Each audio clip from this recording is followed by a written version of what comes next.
کوئی ایسی پابندی ہے نہیں ہے. 3 دن لگانے کا ہفتہ طے ہے نا, گشتوں کے دن بھی طے ہیں ماشاء اللہ. اور مسجد میں 8 گھنٹے, مسجد میں 8 گھنٹے, مسجد میں 8 گھنٹے. ایسے کتنے لوگ ہیں جو مسجد میں 8 گھنٹے ایک ساتھ دے رہے ہیں؟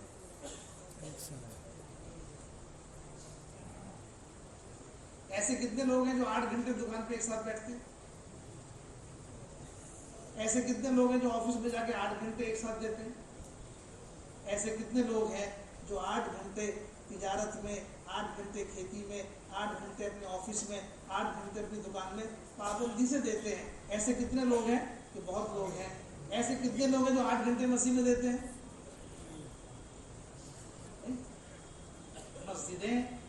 مسجد نبوی کے معمول پر, مسجدوں کو مسجد نبوی کے معمول پر لانے کے لیے ہر کام کرنے والے کے لیے ضروری ہے کہ وہ اپنے 8 گھنٹے مسجدوں کو دے.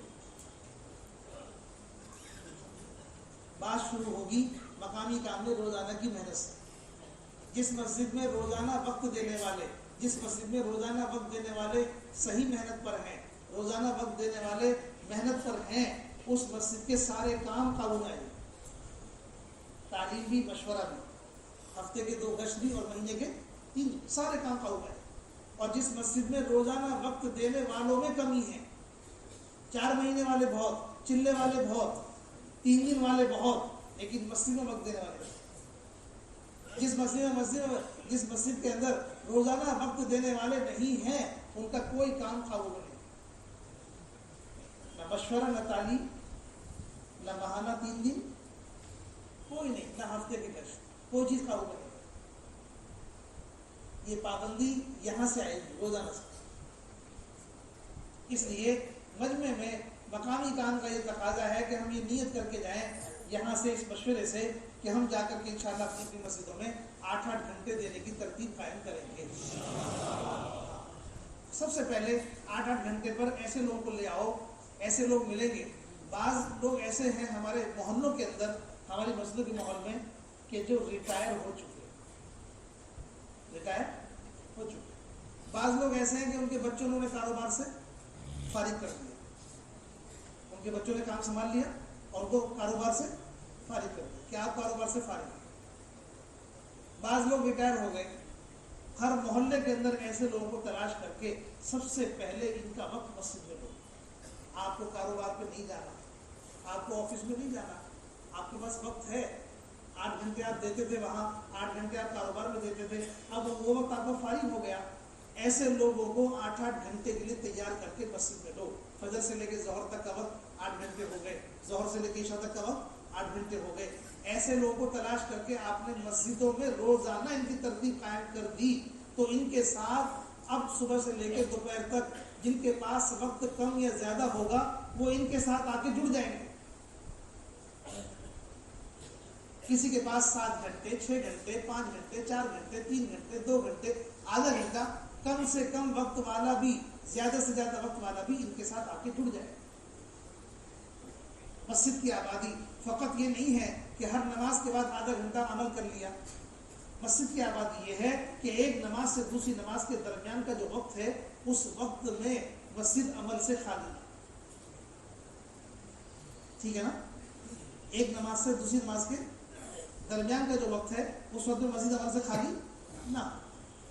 دیکھو ابو ہریرہ رضی اللہ تعالیٰ عنہ بازار کے وقت میں بازار میں جا کر بازار والوں کو مسجد بھیجتے ہیں, تقاضا کرتے ہیں. صحابی کا عمل ہے, صحابی کا. مدینہ منورہ کے اندر بازار کے وقت میں بازار والوں کو تقاضا کر کے مسجد بھیجتے ہیں کہ مسجد میں میراث تقسیم ہو رہی ہے, آپ کیا کر رہے ہو. جب وہ بازار والے ابو ہریرہ رضی اللہ تعالیٰ کی ترغیب پر بازار میں سے نکل کے مسجد میں آئے تو مسجد میں انہوں نے دیکھا, تو مسجد میں جو کچھ دیکھا وہ جا کر کے بیان کیا کہ مسجد میں کیا ہو رہا تھا. مسجد میں قرآن پڑھ رہے تھے, مسجد میں قرآن سیکھ رہے تھے, مسجد میں نماز پڑھ رہے تھے, مسجد میں نماز سیکھ رہے تھے. مختلف حلقے جو مسجدوں میں لگے ہوئے تھے, انہوں نے آ کر بازار والوں نے مسجد میں دیکھا اور پھر بازار میں جا کے بتایا کہ میراث تو کوئی تقسیم نہیں ہو رہی لیکن یہ کام ہوا. ابو ہریرہ صاحب جو صحابیوں نے کہا کہ جو مسجد میں ہو رہا تھا وہی آپ کی میراث ہے، جو مسجد میں ہو رہا تھا وہی آپ کی میراث ہے۔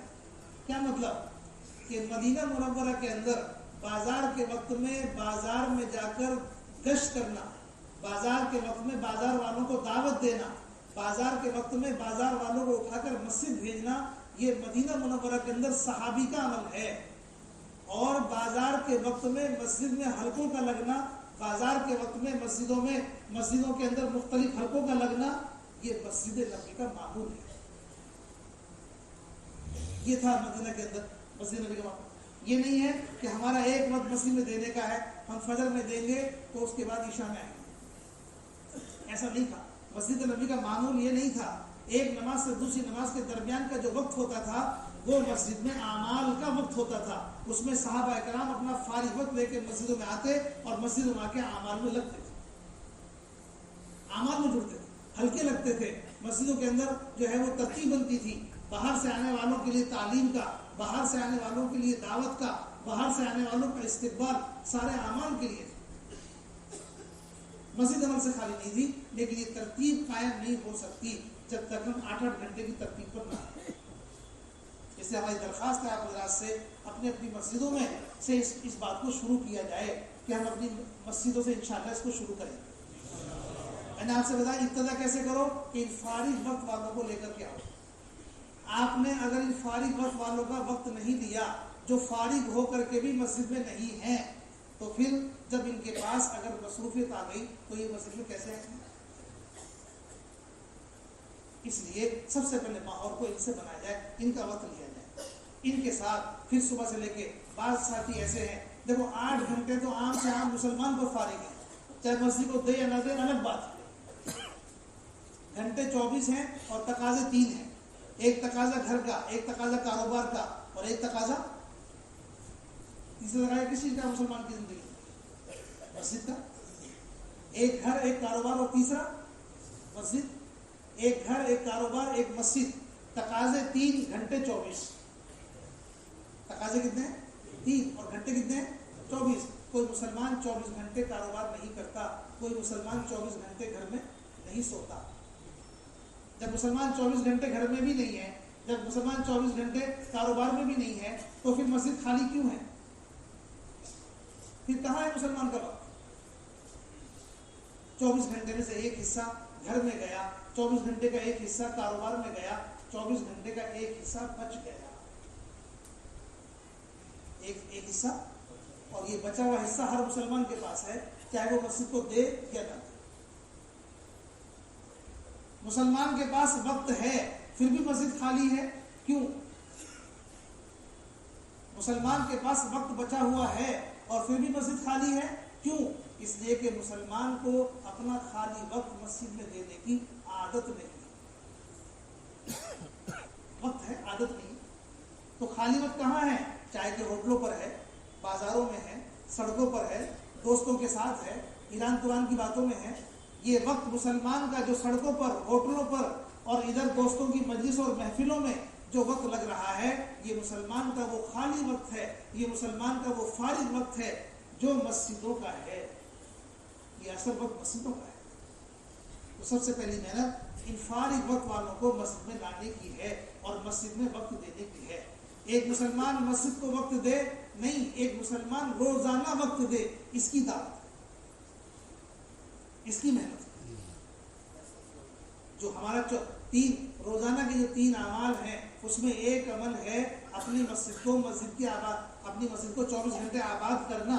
اس روزانہ کے اس عمل کے لیے ہمیں ایک مسلمان سے اس کا وقت لینا ہے۔ پہلی محنت تو انشاءاللہ یہ ہوگی، امید ہے انشاءاللہ ہر مسجد والے ساتھی اپنی اپنی مسجدوں میں اس کی ترتیب قائم کریں گے انشاءاللہ۔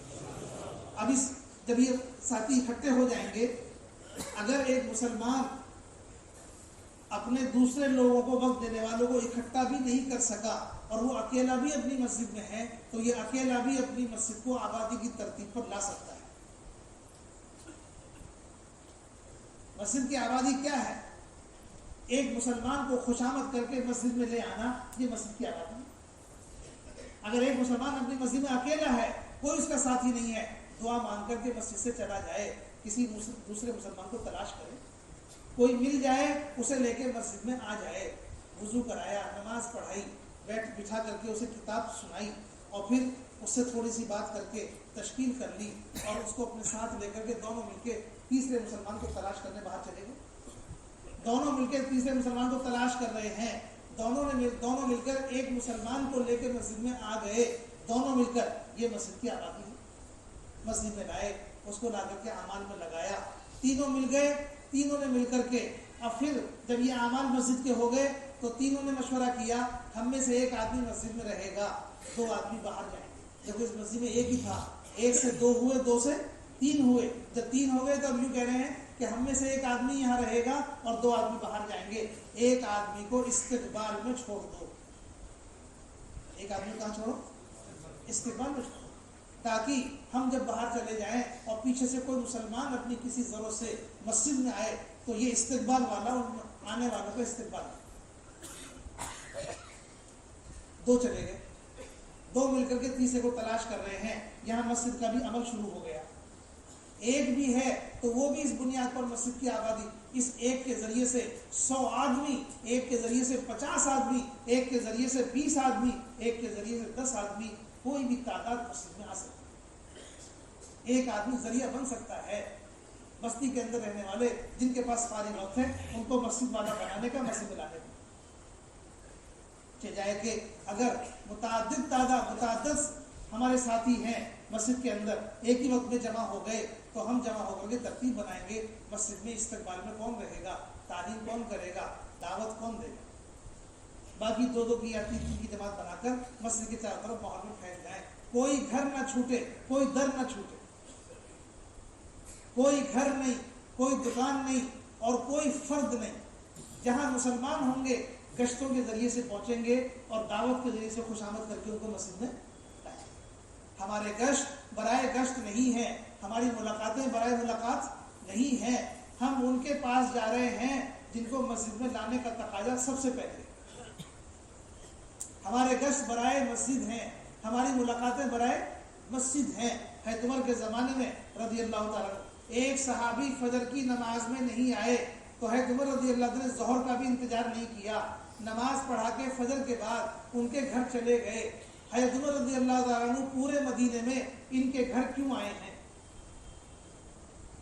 ان کے گھر کیوں آئے ہیں، حضرت عمر رضی اللہ ان کے گھر کیوں آئے ہیں اور ان سے کیا تقاضا کرنے کے لیے آئے ہیں؟ جو مسجد میں نہیں تھے ان کے گھر چلے گئے اور تقاضا کر کے ان کو ان کے گھر پہ جا کے مسجد کا تقاضا کر رہے ہیں۔ ہماری ملاقاتیں برائے ملاقات نہیں، ہماری ملاقاتیں برائے مسجد ہیں، ہمارے گشت برائے مسجد ہیں، ہم ایک مسلمان کو خوشامد کر کے مسجد میں لانا چاہتے ہیں، اس لیے ہمارے گشت ہیں، یہ محنت اس لیے ہے۔ مسجد میں بھی ساتھیوں لوگوں کو چھوڑیں گے اور باہر ملاقاتیں بھی کریں گے، خوشامد کر کے مسجد کے ماحول میں لانا۔ مسجد تربیت کی جگہ ہے، مسجد تربیت کی جگہ ہے، یہاں لا کر ایک مسلمان کی کوئی مسلمان مسجد میں آ جائے ہم اس کو ماحول میں رکھیں گے۔ ایک مسلمان کو مسجد میں لائے، اس سے ہم نے کہا کہ وضو کر لو، اس نے کہا مجھے وضو کرنا نہیں آتا۔ جب مسجد لاؤ گے تو بتائے گا، نہیں لاؤ گے تو نہیں بتائے گا۔ جماعت آئی روس کے ملک سے کام کر کے، روس میں ایک شہر ہے کازان، یہ کازان وہ شہر ہے روس کے اندر جہاں قرآن کو سب سے پہلے چھاپا گیا مشین سے، سب سے پہلے قرآن کو ہاتھ سے لکھتے تھے، سب سے پہلے چھاپا گیا قرآن کو تاتارستان میں، یہ جگہ ہے کازان، وہاں چھاپا گیا۔ تو وہاں تاتارستان میں کازان جو اس کا شہر تھا، اس میں جماعت گشت کر رہی تھی، 6 نوجوانوں کو لے کے مسجد میں آ گئے، اس جماعت نے کہا کہ وضو کر لو، 6 کے 6 نے منع کر دیا، ہمیں وضو کرنا نہیں آتا۔ مسجد میں لاؤ گے تو پتہ لگے گا، نہیں لاؤ گے تو نہیں پتہ لگے گا۔ جماعت کے ساتھ ہی بیٹھے، انہوں نے کہا دیکھو جیسے ہم کر رہے ہیں ایسے کرو، ہاتھ کیسے دھونے ہیں، کنڈی کیسے کرنی ہے، ناک میں پانی کیسے ڈالنا ہے۔ اب وضو کی تعلیم وضو خانے میں ہو رہی ہے، ایسے وضو کرنا سکھاؤ۔ وضو کرا کے مسجد میں لے آئے، جو وضو کرنا نہیں جانتا وہ نماز پڑھنا کیسے جانے گا؟ جماعت کے ساتھیوں نے کہا دیکھو ہم کھڑے ہو کر کے جیسے ہم نیت باندھیں ایسے باندھو، جیسے ہم رکوع کریں ایسے کرو. تو 6 کے 6 کو نیت باندھنا سکھایا، رکوع کرنا سکھایا، سجدہ کرنا سکھایا. اب ان کو لے کے بیٹھے تو اب ان کو بسم اللہ پڑھنا سکھا رہے ہیں، کلمہ سکھانا. آنے والے مسلمانوں کو جب مسجد میں لاؤ گے تو تقاضے بنتے چلے جائیں گے. جس مسلمان کو مسجد میں لے کے آئیں 4 تشکیلیں ہمیں اس کی کرنی ہے. ایک تشکیل اللہ کے راستے میں نکلنے کی، ایک تشکیل روزانہ مسجد میں وقت دینے کی، ایک تشکیل اپنے گھروں میں تعلیم کرنے کی، اور ایک تشکیل اپنے بچوں کو قرآن پڑھنے کی. یہ روزانہ ہماری مسجد کے ماحول میں جو محنت ہوگی، محنت مسجد کو مسجد نبی کے معمول پر لانے کی ہے، اور مسجد نبی کا معمول تھا مسجد اعمال سے آباد. اس طرح یہ عمل کی ترتیب بنے گی. اسی محنت کے ذریعے سے جماعتیں بنیں گی، تشکیلیں ہوں گی، روزانہ مسجد میں وقت دینے والے ساتھی تیار ہوں گے. مسجد میں وقت دینے والے بھی محنت کے ذریعے سے بنیں گے، مسجد سے اللہ کے راستے میں جانے والے بھی اسی محنت کے ذریعے سے بنیں گے. گھروں میں تعلیم کا ماحول بنے گا، بچے قرآن پڑھنے مکتب میں آئیں گے، یہ روزانہ کی دعوت میں شامل ہے. اس طرح سب سے پہلا کام روزانہ جو ہمیں مقام پر کرنا ہے، اپنی مسجدوں کو وقت دے کر اور دوسروں سے خوشامد کر کے ان کا وقت بھی مسجد میں لے کر مسجد کو مسجد نبی کے معمول پر لانے کی محنت کرنی ہے. کر لیں گے انشاءاللہ. یہ تو عذر نہیں کریں گے کہ ہم کیسے کریں، ہم تو اکیلے ہیں. کوئی عذر تو نہیں کرو گے نا، ہم اکیلے مسجد کو آباد کیسے کریں، یہ عذر تو نہیں ہوگا نا انشاءاللہ. آدمی اکیلا دکان پہ بیٹھتا ہے اور سارا دن دکان کو آباد رکھتا ہے اور سارے گراہکوں کو سامان بیچتا ہے. اکیلا آدمی.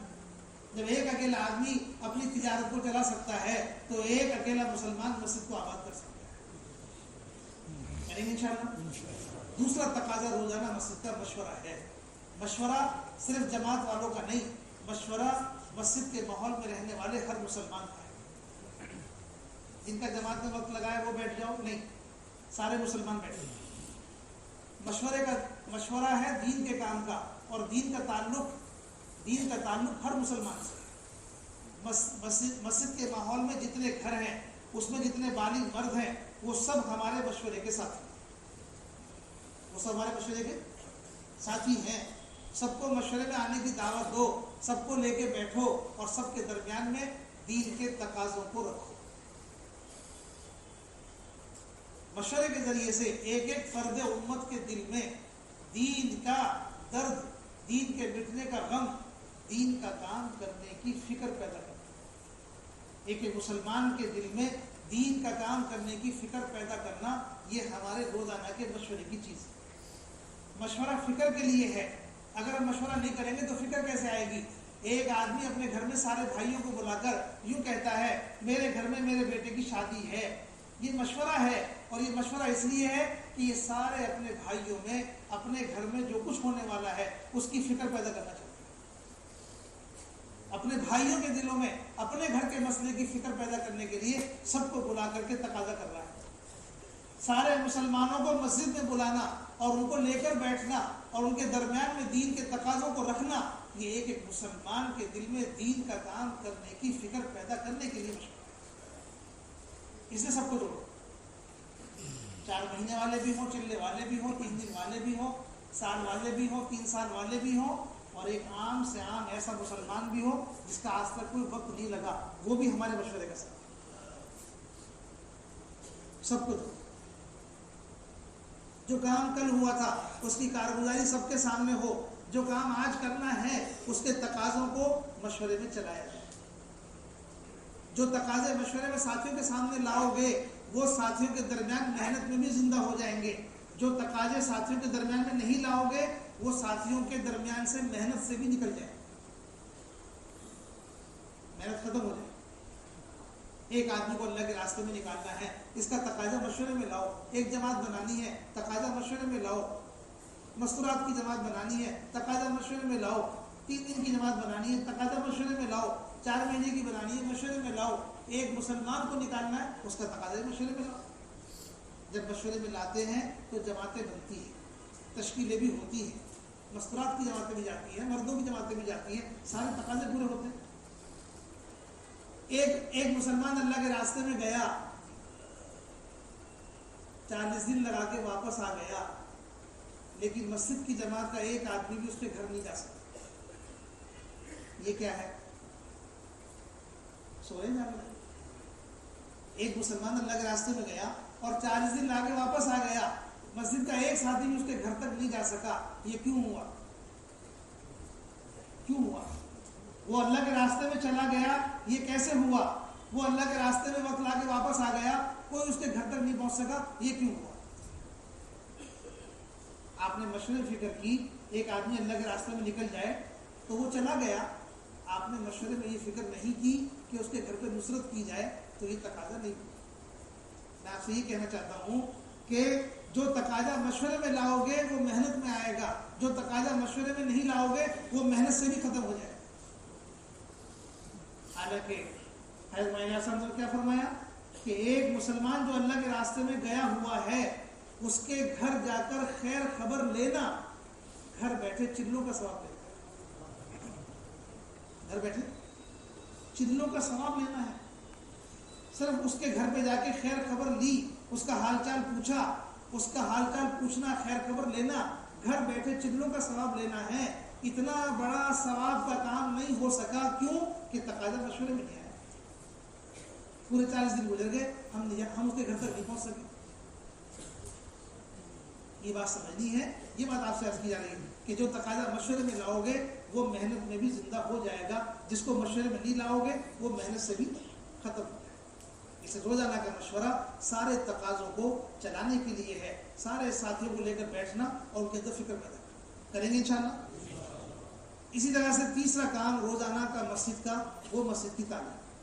ایک تعلیم مسجد کے اندر ہوگی، ایک تعلیم گھر میں ہوگی، یہ دونوں تعلیم ہر کام کرنے والے کے لیے۔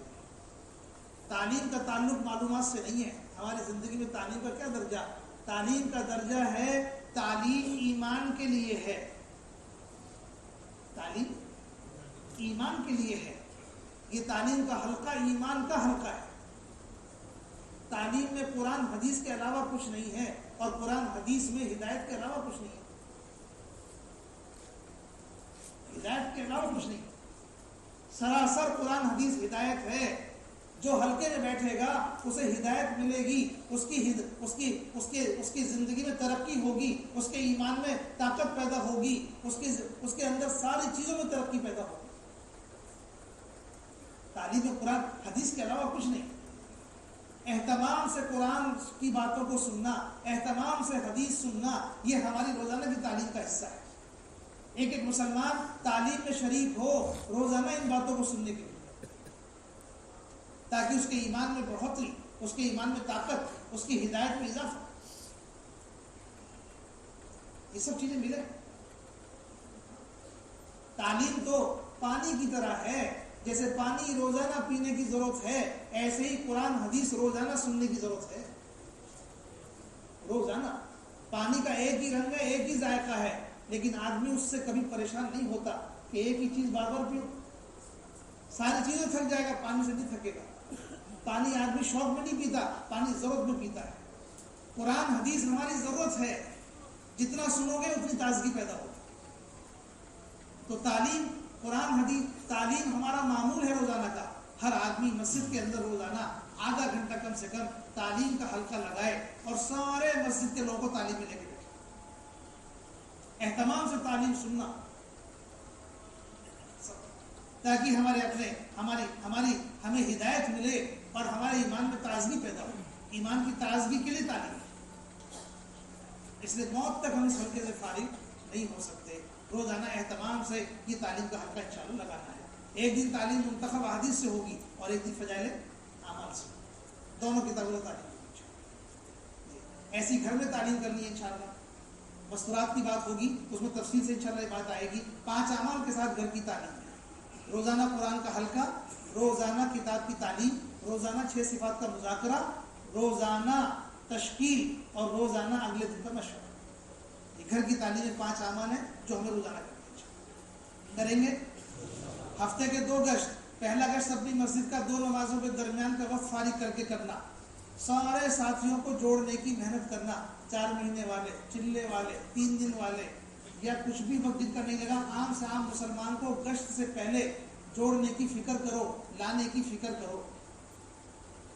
بھاگتے دوڑتے اکیلے گشت میں مت آؤ، تھوڑا پہلے فارغ ہو کر اپنے ساتھیوں کو لے کر کے آؤ. گشت کی محنت کرتے ہوئے اپنے گھروں سے مسجد تک آؤ، خالی ہاتھ مسجد میں مت آؤ. گشت سے پہلے کی محنت گشت کو جاندار بنا دے گی. اس لیے یہ گشت ہمارا اتنے اہتمام سے کریں پہلا گشت، تاکہ اس سے مسجد کا ماحول اور ہمارا اپنا حال بدل جائے. یہ گشت اس لیے. دوسرا گشت اسی طرح اس ترتیب پر کرنا ہے، لیکن دوسرے محلے میں جا کے کرنا ہے. دوسرے گشت کے ذریعے سے ایسی مسجدوں میں دوسرا گشت کیا جائے جن مسجدوں میں اعمال نہیں ہیں اور جن مسجدوں میں کام نہیں ہے، ان کو تقاضے پر لے کر یہ دوسرا گشت کرنا. دوسرا گشت کام پہنچانے کے لیے ہے، دوسرا گشت مسجد کی جماعت بنانے کے لیے ہے. دوسرا گشت ایسی مسجدوں میں جہاں ساتھی نہیں ہے، نئے نئے ساتھی تیار کرنے کے لیے دوسرا گشت. دوسرے گشت کے ذریعے سے، اس لیے ہفتے میں ایک گشت کرنے سے کام نہیں ہوگا. ایک مرتبہ گشت کریں گے ہفتے میں ایک مرتبہ جا کر، اور ہفتے کے اندر 2 یا 3 مرتبہ اپنے ساتھی بھیج کر اس مسجد کے ماحول میں تشکیلیں کرنا، 2.5 گھنٹے وہاں جا کے لگانا، اور اپنے ساتھ اپنی جماعت میں نئے نئے لوگوں کو لے کے جانا، اور جماعت میں لے جا کر چاہے 3 دن میں لے کے جائیں، انہیں پورا کام سکھانا 3 دن کے ماحول میں رکھ کر، اور پھر ان کو واپس کر کے ان کی مسجدوں میں انہی سے یہ اعمال کرنا. اس طرح مسجد کی جماعتیں بنے دوسرے گشت کے ذریعے سے. یہ ہفتے کے عمل کی بنیاد ہے. مہینے کا عمل مہینے کے 3 دن. اکیلے نہیں جانا، اپنے ساتھ اپنا ہفتہ طے کر کے، مہینے میں ہفتہ طے کر کے ہر ساتھی مقرر کرے، نکلنا ہے. اکیلے نہیں، جماعت بنا کے نکلنا ہے. دوسروں کی جماعت میں جڑنے کی عادت نہیں ڈالنا. ہم 4 آدمی آپ کے ساتھ آ کے جڑ جائیں. ایک بار مشورہ کر لیا تھا، بار بار اس کو عادت مت بناؤ. جس مسجد کے لوگ دوسروں کی جماعتوں میں جا کے جڑتے ہیں، ان کی اپنی مسجد کا کام ختم ہو جاتا ہے. آپ کے 4 آدمی ہیں، 4 آدمی اپنے برتن لو، اپنی تعلیم کی کتاب لو، اپنا امیر طے کرو اور نکلو. ایک بار آپ کو مشورے سے جوڑ دیا تھا، بار بار نہیں جوڑنا، تاکہ آپ کو 3 دن پورے اس کا احساس رہے کہ ہم 4 آدمی کیوں ہیں. جہاں جاؤ نقد جماعت بناؤ، جو تیار ہو جائے ان کو اپنے ساتھ جوڑ لو، اگلی مسجد میں جا کے وقت لگا لو. بنی بنائی جماعتوں میں جڑنے کی عادت مت ڈالو، خود محنت کر کے جماعت بناؤ. اس طرح تیسری چیز ہے کہ سارے نئے ایک جماعت میں نہ ہو، سارے پرانے ایک جماعت میں نہ ہو، نئے اور پرانوں کی ملا کے جماعت بناؤ. نئے اور پرانوں کی ملا کے جماعت بنے گی تو جماعت تقاضے میں کام کرے گی. اس طرح ہمیں یہ جماعت جو بنے گی اس طرح تقاضے کو پورا کرنے والی، یہ کسی ایک مسجد میں، ایسی مسجد میں اپنا رخ لے جس میں کام نہیں ہے. کسی ایسے دیہات میں، گاؤں میں، یا کسی ایسی مسجد میں، کسی حلقے میں جس میں کام نہیں ہے، اس میں یہ اپنا رخ لے اور تقاضے پر کام کرے. 1 مرتبہ، 2 مرتبہ، 3 مرتبہ، 4 مرتبہ، جب تک اس مسجد میں مسجد کی جماعت تیار نہ ہو جائے. 2-4 مرتبہ، ہر 2-4 مہینے لگاتار اس مسجد میں جا کر کے ساتھی تیار کرنا، مسجد کی جماعت بنانا، اور اس مسجد کو 24 گھنٹے آبادی کی ترتیب پر لانے کی محنت کرنا. یہ سارے کام 3 دن میں جا کے کرنے ہیں آپ کو دور کی مسجدوں میں. یہی کام دوسرے گشت میں کرنا ہے قریب کی مسجدوں میں، اور 3 دن میں جا کے یہ کام کرنا ہے دور کی مسجدوں میں. لیکن یہ دونوں تقاضے، دوسرا گشت اور 3 دن کی جماعت، یہ ایسی مسجدوں میں کام جمانے کے لیے ہے، اور ایسی مسجدوں میں کام شروع کرنے کے لیے ہے جن میں کوئی اعمال نہیں ہو. اس لیے اس کی فکر سے اس کی ترتیب قائم کی جائے. کارگزاری ان کی سننا، 3 دن جن کو تقاضے پر بھیجا، اہتمام سے ان سے روانگی کی بات کرنا، کارگزاری سننا، کتنا کام آگے بڑھ گیا اس کا اہتمام، فکر سے اس کی پوری خیر خبر رکھنا. اس طرح یہ 5 اعمال کی محنت ہے، مسجد سے جڑی ہوئی ہے. 5 اعمال کی تقویت کے لیے ماہانہ جوڑ ہے. مہینے میں 10-15 مسجدوں کا جڑنا، ماہانہ جوڑ کے نام پر، یہ مسجد وار جماعت کی تقویت کے لیے ہے. اس لیے ساری مسجدیں جڑ جائیں گی. جڑ کر کے سب سے پہلا کام ہوگا حاضری لینا. اگر کوئی مسجد نہیں ہے تو اس کی ذمہ داری دینا. حاضری لینے کے بعد ہر مسجد اپنی کارگزاری سنائے گی، مقامی کام کی اور خروج کی. جو پرچہ کارگزاری سنانے کا یہاں ہے، اسی پرچے سے آپ کارگزاری ماہانہ جوڑ میں بھی سنائیں گے. کسی کام میں کمی ہو تو اس کی ترغیب بھی دیں گے، اور سب سے کارگزاری سنیں گے. کارگزاری پوری ہونے کے بعد پھر کوئی ایک ساتھی 15-20 منٹ مجمع کو تھوڑی ترغیب دے اور اس کے بعد مجمع سے عزائم کرائے. مجمع میں تشکیلیں بھی کرنی ہیں اور جتنی مسجدیں آئی ہیں ان سے عزائم کرانا کہ بھئی آئندہ جماعتیں کون کون بنا کر لائیں گے، یہ تقاضا مسجدوں پر ڈالنا. اور مسجد اور جماعت کے عزائم کرانے میں بھئی آپ کی مسجد 24 گھنٹے میں کتنے گھنٹے آباد ہو گئی، جتنے گھنٹے ہو گئی آئندہ مہینے میں اسے کتنا بڑھا کے لاؤ گے، یہ عزائم کرانا. مقامی کام، خروج کے عزائم اور مقامی کام کے. خروج کے لیے تو ہر مسجد پر تقاضا ڈالنا ہے. اور آخر میں حیات الصحابہ کی تعلیم. یہ 4 چیزیں ہیں ماہانہ جوڑ میں. ایک ہے حاضری، ایک ہے کارگزاری، اور ایک ہے عزائم، اور ایک ہے حیات الصحابہ کی تعلیم. اپنے گھر کھانے کا کوئی نظام جوڑ میں نہ بنائیں، کھانے کا کوئی نظام جوڑ میں نہ بنائیں. اپنے گھر سے کھا کے آؤ، واپس جا کے اپنے گھر پہ کھاؤ. ذمہ دار بھی اور تابع دار بھی، امیر بھی اور مامور بھی، سب ساتھی مل کر کے جوڑ میں شریک رہیں. کوئی کچن میں نہ جائے، سب لوگ یہاں بیٹھے، کسی کو کوئی انتظام میں مت لگاؤ. خالی جوڑ میں رہو، کارگزاری سنو، حاضری لو، کام میں رہو. کام سے فارغ ہو کر اپنے مقام پر جاؤ. 8 گھنٹے لوگ آفس میں جا کے ڈیوٹی کرتے ہیں، 8 گھنٹے میں جا کے کھانا نہیں مانگتے. 8 گھنٹے مزدوری کرتے ہیں، 8 گھنٹے میں جا کے ان سے کھانا نہیں مانگتے. لیکن یہاں 2.5 گھنٹے کے لیے جڑتے ہیں، کھانے کا تقاضا پہلے کرتے ہیں کہ آپ نے ہمیں کھانا نہیں کھلایا. زندگی بھر آپ نے آفس میں کام کیا ہے، کتنا آپ نے تقاضا آفس والوں سے کیا کھانے کا؟ کتنا تقاضا کیا آپ نے مزدوری میں جا کے ان سے مالکوں سے کہ ہمیں کھانا نہیں کھلایا آپ نے؟ 2.5 گھنٹے میں کھانے کا تقاضا کرتے ہیں، 8 گھنٹے میں کبھی کھانے کا تقاضا نہیں کیا. تو ہمارے جوڑ اس انتظام سے پاک ہونے چاہیے. پانی کی کوئی قید نہیں ہے، پیاس لگی ہے پانی پی لو، پانی کی کوئی قید نہیں. سمجھے؟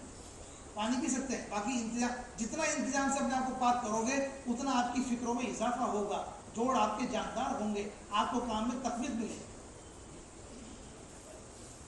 یہ سب پرانے ساتھی ہیں، مسجدوں کے ساتھی ہیں. ان کی دلجوئی نہیں بلکہ ان کو تو اس پر لگانا ہے، فکر پر. نئے نئے لوگوں کی دلجوئی کی جاتی ہے. آپ ان کو مسجد میں لاؤ گے لے کر کے، آپ ان کا اکرام کر سکتے ہیں، اس میں منع نہیں ہے. لیکن یہاں کام کا تقاضا ہے، کام کے وقت میں آپ اس میں لگو گے تو آپ کا کام باقی رہ جائے. اسی طرح شب گزاری میں اپنے کھانے بستر کے ساتھ اپنا کھانا گھر سے لے کے آؤ، اپنے بستر لے کے آؤ اور شب گزاری میں رہو. ساری مسجد اور جماعت کو وصول کر کے شب گزاری میں اور فکر کرو. یہ 2 تقاضے 5 کام کی تقویت کے لیے ہیں، شب گزاری اور یہ ماہانہ جوڑ. اور یہ 5 کاموں کو انشاءاللہ اس ترتیب پر کرنے کی ہم فکر کریں گے. آپ چونکہ نماز کا وقت قریب ہے، اگر ہلکے اس وقت نہ لگ سکیں تو عصر کی نماز کے بعد اگر کوئی عمل نہیں ہے تو اس میں ہلکے لگائیں. ٹھیک ہے؟ یہ ہلکے لگا دیں، 10 یہ اپنے اس کے بیٹھ جائیں اور یہ عزائم کریں. روزانہ 8 گھنٹے دینے والے، مہینے میں 10 دن دینے والے، اپنی مسجدوں میں ترتیب سے وقت دینے والے، جن کا کوئی ہفتہ طے نہیں ہے وہ ہفتہ طے کر کے جائیں گے. اس سارے عزائم کرانے چاہیے اور سالانہ 4 مہینے. اللہ تعالیٰ ہم سب کو